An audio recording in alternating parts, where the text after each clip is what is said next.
Bonjour à tous et à toutes. Aujourd'hui, je vais vous présenter les nouveautés de Slack de mars. Donc, il y a plusieurs nouveautés intéressantes, notamment pour la discussion entre les athlètes et le coach et ses athlètes. Donc, on va avoir deux fenêtres. On a la fenêtre pour la présentation du coach et la vue pour l'athlète qui est en thème sombre. Donc, ça, c'est juste le code couleur vous aidera à mieux suivre.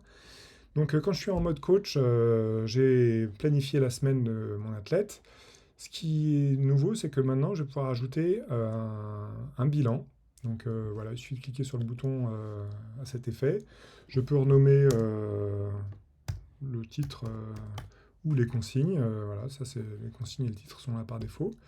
Je crée mon bilan. Et alors, qu'est-ce que c'est qu'un bilan? C'est juste, je demande à l'athlète de me faire un retour et de me dire comment la semaine s'est passée. Donc ça apparaît comme un brouillon, comme n'importe quelle autre séance. Je peux le déplacer et au moment où je publie les brouillons, il apparaît, comme on le voit ici, dans les séances à publier. Donc voilà, je publie. Ensuite, je vais sur l'interface athlète, je rafraîchis ma page et on voit toute la semaine qui apparaît, notamment le bilan avec les consignes du coach. Donc au moment où je vais arriver à samedi midi, samedi après-midi, là, puisque j'ai déplacé, et ben, je vais recevoir une notification en tant qu'athlète. Donc ça, il suffit d'aller voir dans les notifications ici. Bon, là, je ne les ai pas activées, mais si je les active, voilà, il y a ce petit switch pour permettre de recevoir ou pas le rappel des bilans. Euh, et donc, au moment où le samedi après-midi arrive, vers 14 heures, je reçois une notification, je remplis mon bilan et le coach va voir que le bilan est rempli. Si je ne remplis pas mon bilan 2 heures après, j'ai une nouvelle notification et ainsi toutes les 2 heures jusqu'à ce que je remplisse mon bilan. Donc, pensez à remplir le bilan et le coach, ça, quand même, ça lui permet de ne plus avoir à relancer sans arrêt l'athlète pour avoir le retour de la semaine. Donc le bilan, je le remplis. Alors je peux mettre tout s'est bien passé. Voilà. Donc on espère que tes athlètes sont un peu plus bavards. Et donc voilà, on voit qu'il y a un commentaire ici. Et ça nous amène à une deuxième fonctionnalité qui est apparue dans cette version.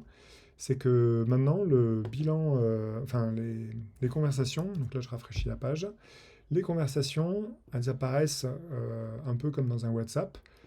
Donc là, le coach va pouvoir dire, tu peux m'en dire plus. Donc il met sa petite réponse, voilà, ça apparaît, on voit un peu comme je disais dans WhatsApp.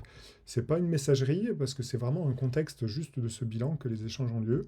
Par contre, pour être sûr de rater aucun des commentaires sur la semaine, ça serait quand même dommage qu'on essaye de communiquer et que ça ne marche pas. On a ce petit onglet qui est apparu avec les commentaires de la semaine et on voit ici que j'ai un commentaire non lu puisqu'il y a un petit 1 au-dessus. Donc je vais là et je vais voir le commentaire que j'aurais pu marquer lu. Donc je marque lu ici, j'aurais pu le marquer lu de là aussi. Donc c'est la même fonctionnalité. Donc là je l'ai enlevé le fait que je dois le marquer lu. Donc voilà, on voit qu'il n'y a plus rien. Cette notion de commentaire, elle est à la fois sur des séances. Donc ici typiquement j'ai les commentaires de la semaine sur la séance en question. Je peux les marquer lus aussi. On voit que quand ils sont lus, ils apparaissent un peu en grisé. Euh, et ça peut être aussi sur des blessures. Donc typiquement là, douleur au pied, c'est un des commentaires qui apparaît ici. Et le coach va pouvoir répondre, etc. Donc c'est tous les commentaires qui apparaissaient avant ont été ramenés dans ces sortes de conversations. Et je vous encourage à l'utiliser et à vérifier grâce à ce petit onglet que vous n'avez rien oublié. Donc voilà, le bilan, c'est vraiment le moment d'échange entre l'athlète et son coach. On peut en mettre plusieurs dans la semaine si on a envie d'échanger plusieurs fois. On peut mettre une fois par mois, on fait vraiment comme on veut. Et le but, c'est d'essayer de ne pas devoir relancer ses athlètes en permanence. L'autre nouveauté importante de la version, c'est que à présent, on a le programme du jour et les prochains objectifs qui apparaissent dans le dashboard. Donc là, on peut directement naviguer sur la semaine en question en cliquant sur la date de la course. Donc le programme du jour, c'est juste les entraînements qui sont programmés dans la journée. Quand on en a plusieurs, c'est pratique. Et la dernière chose importante à noter, c'est que maintenant, les durées sont programmables par plage. Avant, on pouvait mettre qu'une durée. Donc on pouvait mettre... alors là, je suis en athlète, je ne vais pas pouvoir changer. Mais si je me mets sur le coach, voilà, je pouvais mettre 30 minutes. Mais maintenant, je peux choisir de dire que c'est 20 minutes à 30 minutes. Donc je mets soit un espace, soit un tiret. Voilà, c'est assez flexible. Et quand j'enregistre ça, donc là, je n'ai pas changé, donc ça ne me permet pas d'enregistrer. Mais si je mets 40 minutes, j'enregistre, je modifie. Et voilà, on voit que c'est 20 à 40 minutes.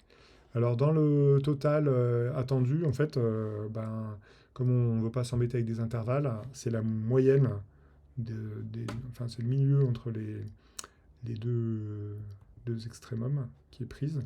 Donc c'est typiquement 30 minutes, puisque c'est la moitié de 20 et 40. Voilà, j'espère que ces nouveautés vont te convenir. Et si ça ne va pas, n'hésite pas à nous faire des retours. À bientôt!